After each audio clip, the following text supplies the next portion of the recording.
সন্দেশখালী ঘটনা নিয়ে শিলিগুড়িতে বিক্ষোভে সামিল হলো বিজেপি ছাত্র সংগঠন অখিল ভারতীয় বিদ্যার্থী পরিষদ।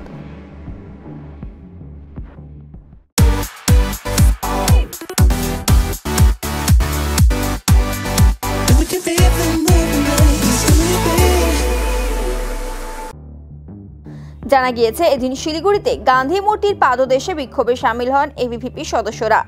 এই বিষয়ে এবিভিপি সেন্ট্রাল ওয়ার্কিং কমিটির সদস্য সুব্রত অধিকারী বলেন, সন্দেশখালীতে রাজাকার হানাদারদের শাসন চলছে। রাজাকার হানাদারদের শাসনের বিরুদ্ধে ছাত্র সমাজের আজকের অবস্থান বিক্ষোভ। আমরা বার্তা দিতে চাই, গোটা রাজ্য জুড়ে এরকম সন্দেশখালীর মতো পাড়ায় পাড়ায়, এলাকায় এলাকায়, মহল্লায় মহল্লায় রাজাকার হানাদাররা গর্জে উঠছে। বাংলার সাধারণ জনগণদের নিজের ঘরের কন্যাশ্রীর এবং লক্ষ্মীর সুরক্ষার জন্য পথে নামতে হবে। যে বলগাহীন সন্ত্রাস বিহারে জঙ্গল শাসনের কায়দায়, বিহারে যে 90 দশকে জঙ্গলের শাসন চলত, সেই কায়দায় বাংলায় জঙ্গলের রাজত্ব তৈরি হয়েছে। জঙ্গলের রাজত্বের বিরুদ্ধে এবিভিপির এই আন্দোলন।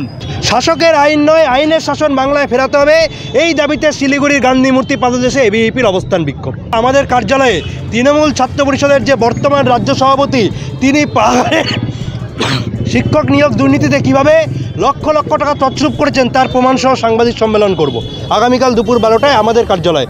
50,000 लोगों को अपनी मंजिल से है जोड़ा और नई उत्साह के साथ आए हैं फिर से थामने आपका हाथ।